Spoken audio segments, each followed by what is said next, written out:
Want to be inspired by extraordinary courage and real life stories? You've come to the right place. Welcome to A Good Place, where truth and integrity meet, where I'll be introducing you to today's thought provoking and compelling premier whistleblowers, educators, authors, journalists, humanitarians, activists, and celebrities. But they all have one thing in common: they are people of truth and integrity, and many are considered modern day heroes. And today I have one of these interesting guests. His name is Corey Lewandowski. And Corey has had a very interesting life, and he is the co author of Trump's Enemies and a #1 best-selling author. He is also president and CEO of Lewandowski Strategic Advisors, LLC. He previously served as the chief political advisor and campaign manager to the President Donald J. Trump for President of the United States. And prior to that, he was an executive for Americans for Prosperity. Lewandowski appears regularly on television and serves as an on the record spokesman to the major print outlets. He is a contributor to The Hill newspaper and was recently named a visiting fellow at Harvard University. Corey previously served as a certified police officer with the state of New Hampshire, where he lives with his family. And him and David Bossie also wrote the New York Times bestseller blockbuster, Let Trump Be Trump: The Inside Story of His High Rise to Presidency. In Trump's Enemies, the book reveals the core of the hostile bureaucratic network that has been operating in the shadows until Trump took office. So, Corey, I just want to say welcome, and it's a pleasure that I have this opportunity to interview you. Is there anything you want to correct? Anything you want to add to that? That sounds very impressive for somebody who is just little old me, right? And if I could just add, because it is really something that is important to me, our new book, Trump's Enemies, just made the New York Times bestseller list. So Dave and I are now 2 times New York best-selling authors in the last year. Congratulations. I wasn't aware of that. Yeah, because I know you and David Bossie. The list just came out, so yes. Congratulations. So yeah, I understand that you wrote the New York Times bestseller blockbuster, Let Trump Be Trump, initially. And that's basically the story, the rise to his presidency, correct? So what would you say this book is about? Right.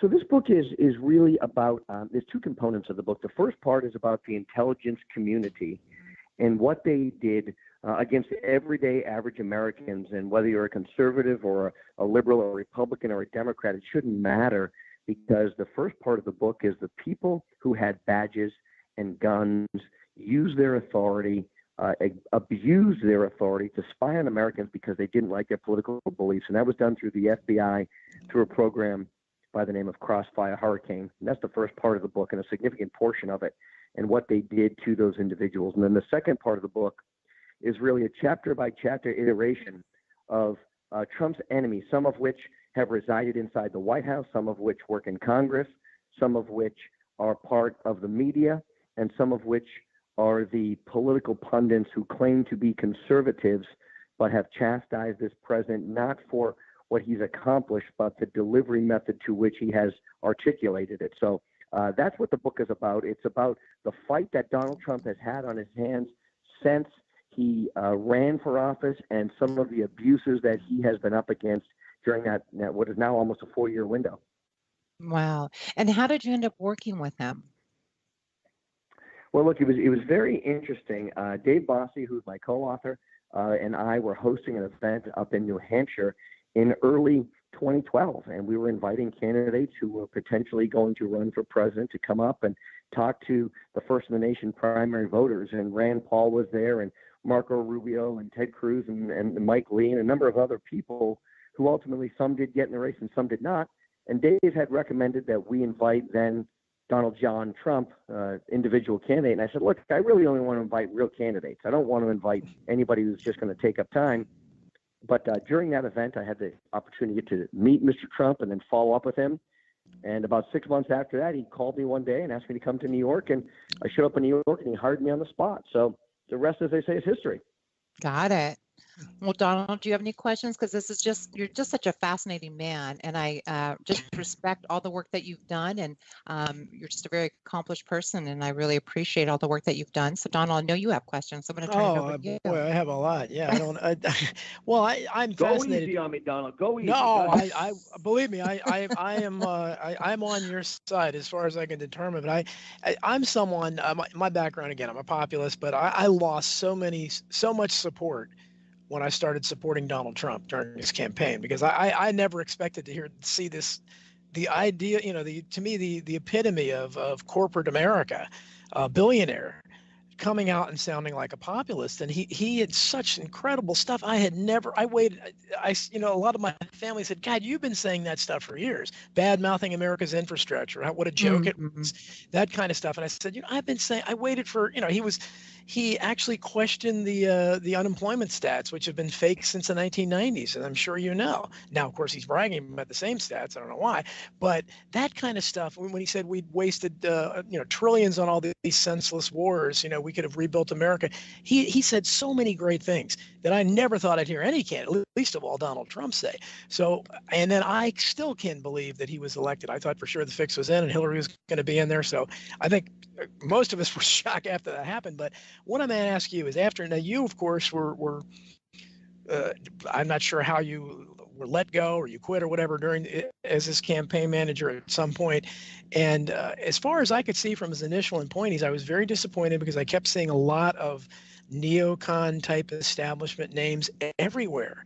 And other than Bannon, who seemed to be a true believer, and General Flynn, who never got in, and now Bannon's gone. So I'm interested. You say it's Trump's enemies. I've tried to say, I don't know how many people that are in his administration were not never Trumpers at one point. I don't. You are so spot on. You're so spot on. And in this book, here's what we talk about.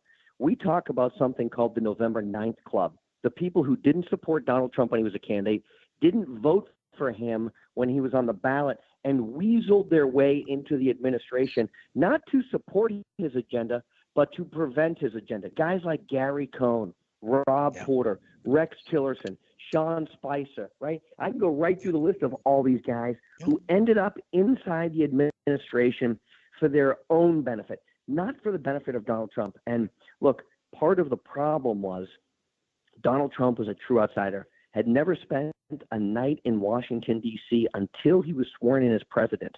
So he relied on advice from people in the swamp. Guys like Paul Ryan, who said you should hire Johnny and Billy and Bobby and Mary and Karen, all people who never supported Trump.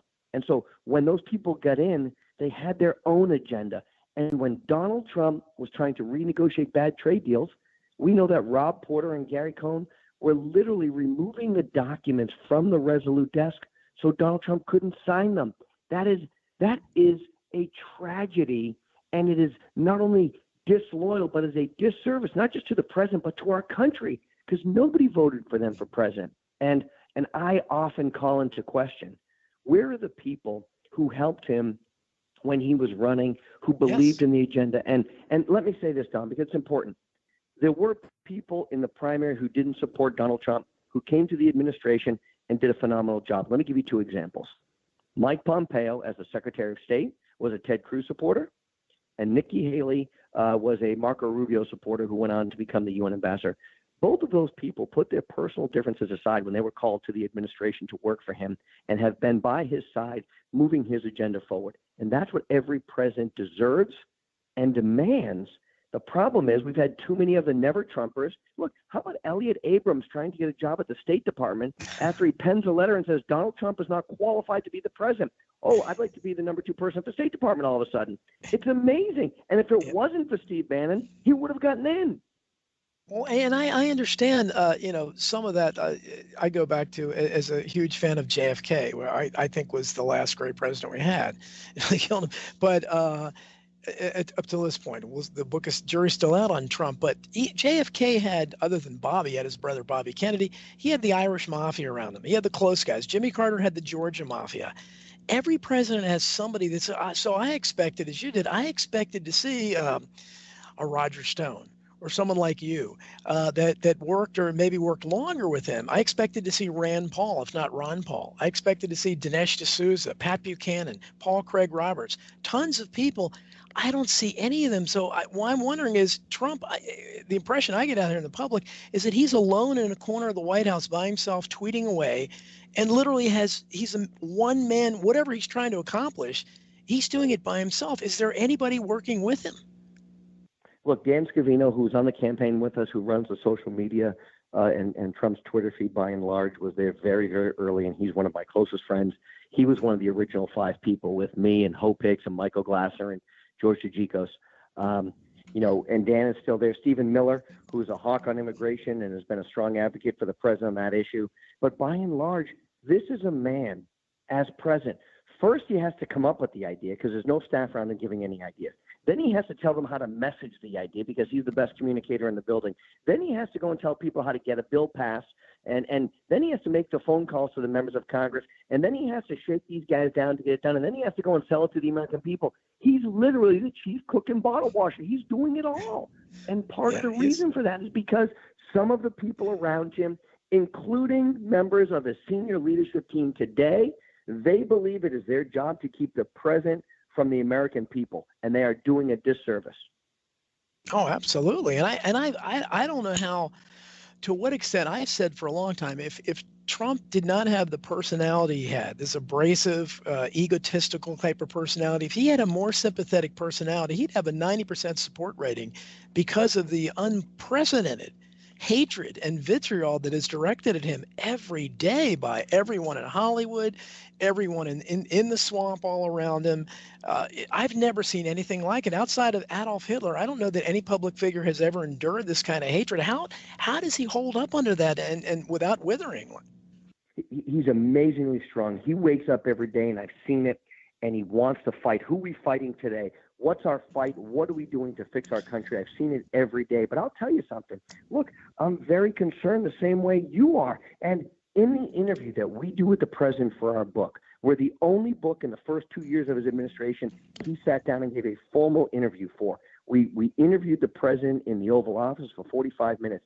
And he says if his name was President John Smith, he would be widely lauded by the conservatives, the Bill Kristols of the world, the Jennifer Rubins of the world, the George Wills of the world, these people who claim to be conservatives but a bunch of farces and phonies and fakes, okay, because they're not conservative, and they do a disservice to the name Republican. But the way he has governed, he has been more conservative as a president whether you look at the courts, you look at the deregulation he has implemented, you look at the tax cuts that he almost single-handedly pushed through Congress, and then you go out and you look at the candidates that he has help support. You look at his pro-life agenda. You look at what he has done for Israel. If you take off the name Donald John Trump and you put the name Fred Flintstone on there, he is lauded as the greatest president since George Washington in the conservative movement. And I mean that. But they hate his delivery method is the problem. And so they have made a cottage industry of going after him on television and saying he's abrasive. And you know what has happened? Guys like Bill Kristol have done something that I thought was impossible to do. They screwed up the Weekly Standard so badly, it's actually closing because they're so bad, and their hatred for this president is greater than their love for the country. Yeah, go. I don't want to. Ella, I'm sure Ella has questions. Oh no, it's okay. Go ahead. I mean, I know you had a lot of questions. I'm just curious. Like, were you surprised that he was elected president? Look, I knew I was with him very early. I turned the lights on at the campaign. I was the first guy there. Right. When you travel with somebody, and I've never had the privilege of being part of a rock band or seeing a rock star like that, but up close, and you saw what other people were doing. I remember we went to Lowell, Massachusetts, the home of Paul Tsongas, and we brought Donald Trump to the Tsongas Arena in Lowell, Massachusetts in January of 2016 in literally a blizzard, a snowstorm, so severe that they didn't think they could land the plane to get him in.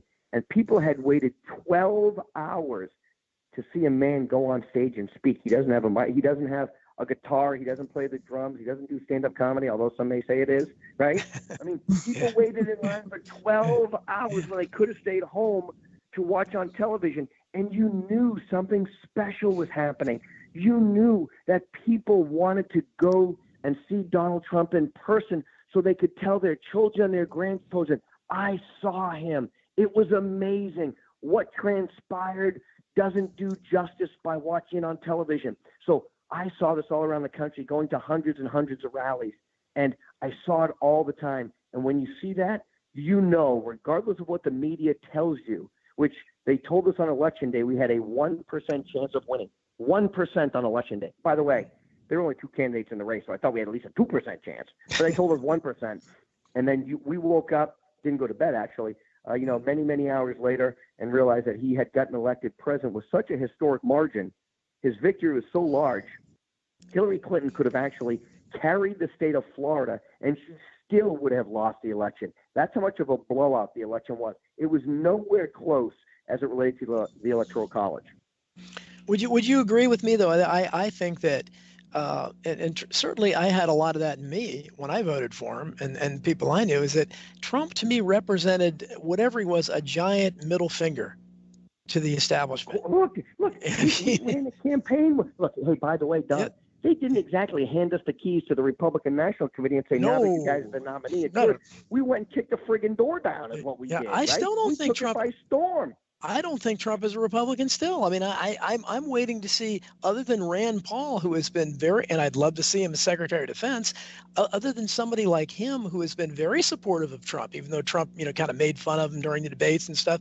But I don't see any other Republicans that are, other than when Trump does neocon stuff, then they'll coalesce behind him.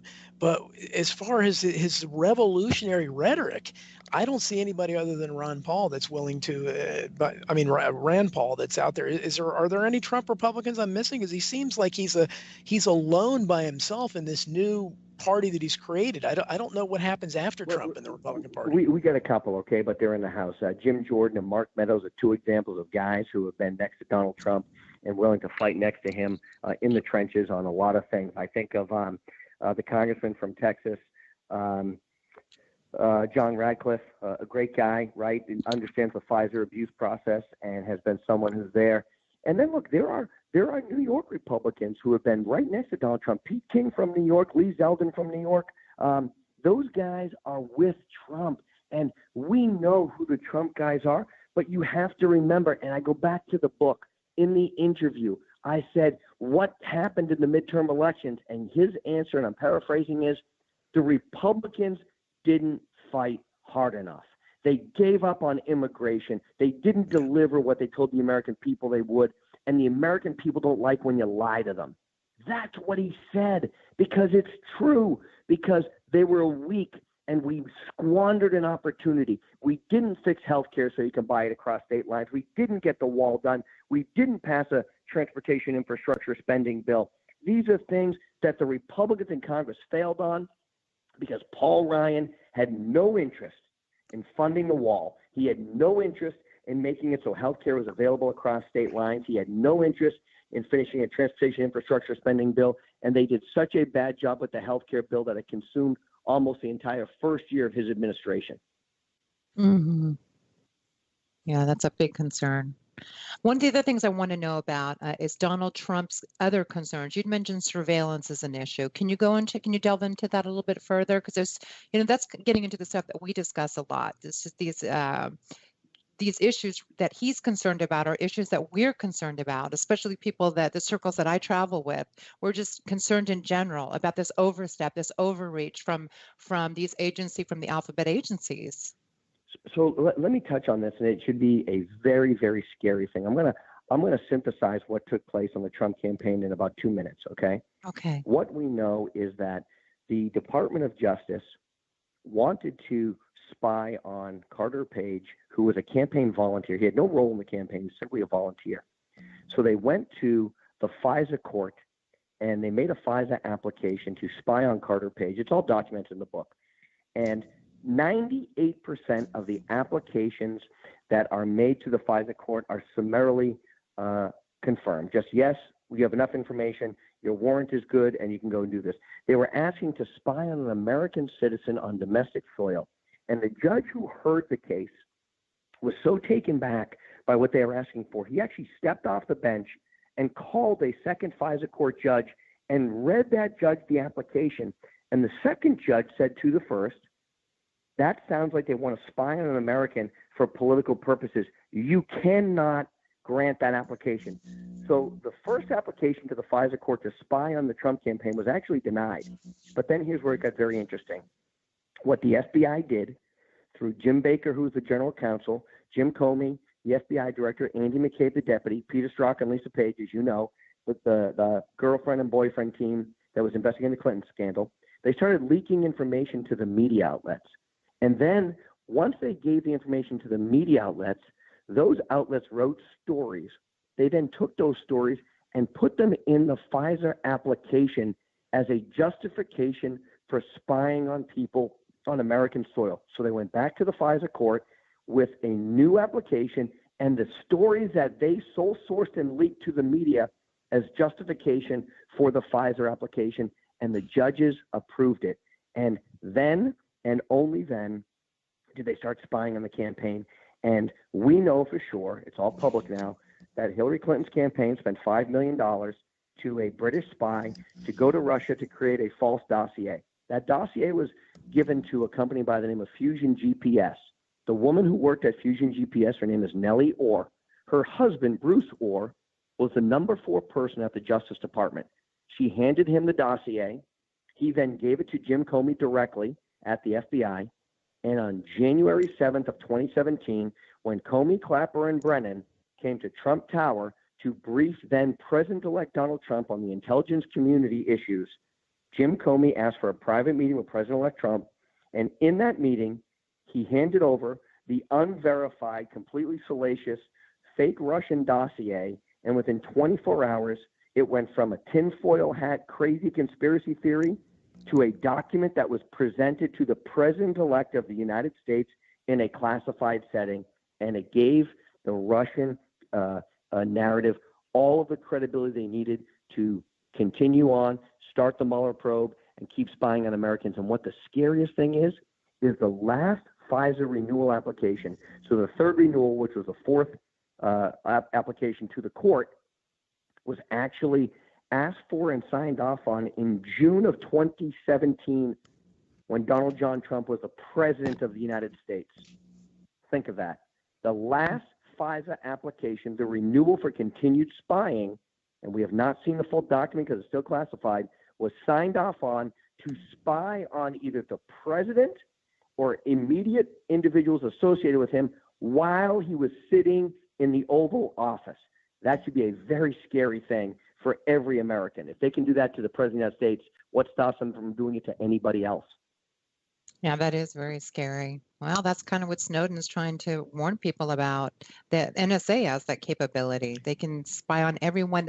They have this wide net of surveillance, which is not very effective because what happens is things fall through the cracks when you're focusing on everybody, but less in the case of Donald Trump. But they can be specific. But when you're spying on everybody, you're going to lose. You can't watch everybody at once and be effective. So there's an issue there. I know that Bill Binney has talked about this as well.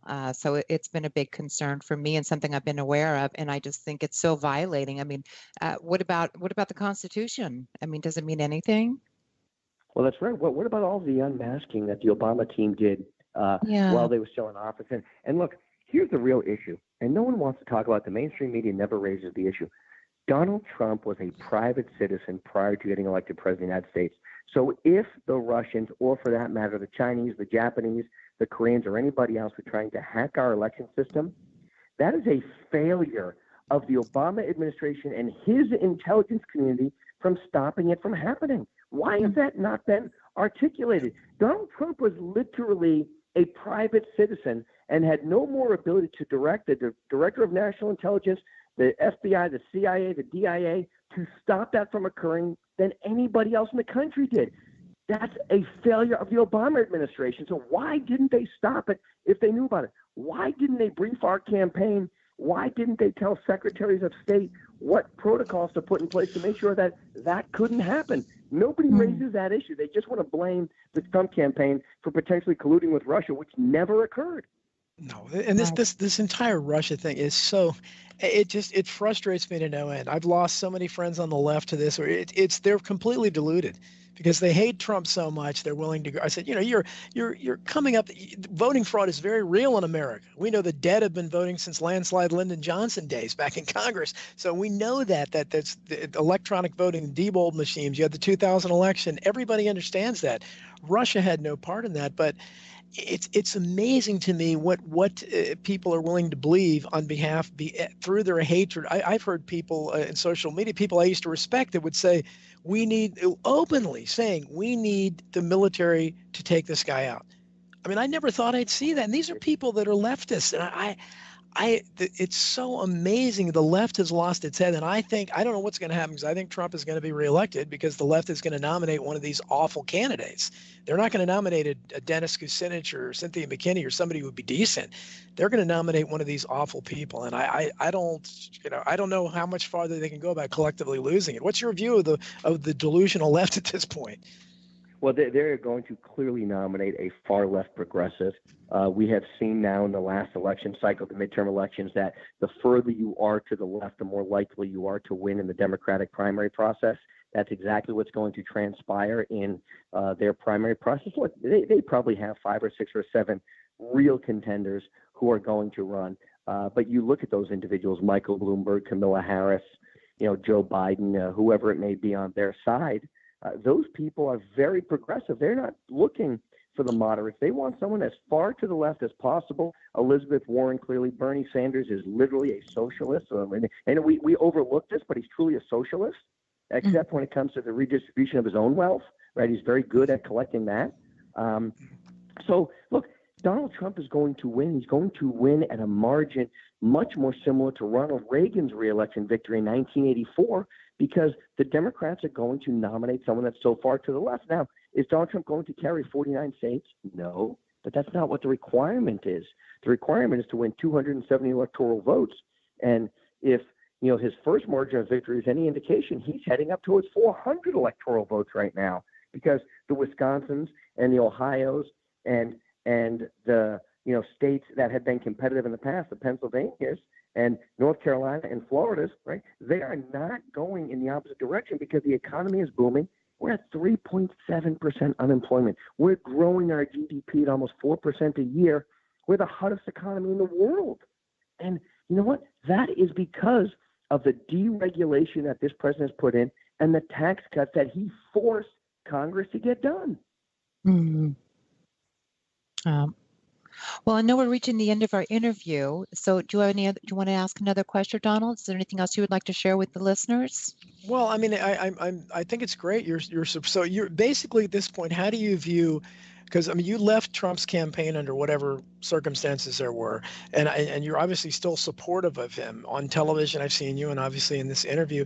What are your impressions at this point? Are you satisfied with Trump's performance so far?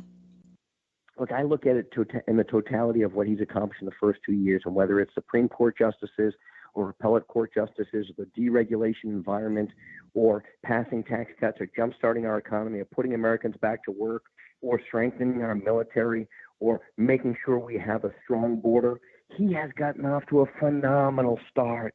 Just think of what he could have accomplished if he had a team around him that truly believed in him and was loyal to him and wanted him to be successful. And I'm happy that guys like John Bolton and Larry Kudlow and others are coming into the administration, because they're not looking for a job when this is over. They're not looking to pad their portfolio. So, look, I'm a member of the Vice President's Political Action Committee. I'm an unapologetic Trump supporter, and I fight every day in the way that I can outside the walls of the White House to make sure his agenda moves forward. Mm-hmm. Well, thank you. It's been a real pleasure, and thanks for your candor and your honesty and agreeing to this interview. And I hope you come back sometime. And I wish you the best of luck and congratulations on your new book. Well, thank you so much, and I really appreciate it. It's great talking with you. Where do you suggest people pick the book up at? Look, Barnes & Noble, Amazon, B. Dalton, any major bookstore will have it, Sam's Club, Walmart. I'm on the New York Times bestseller list, so if you want to support, those who either like or don't like Trump, it doesn't matter. It's a phenomenal story. Trump's enemies, how the deep state is undermining the presidency. And the deep state is something that a lot of people are interested in these days. So thank you again, sir, and you have a good one. Thank you. Okay. Bye-bye now.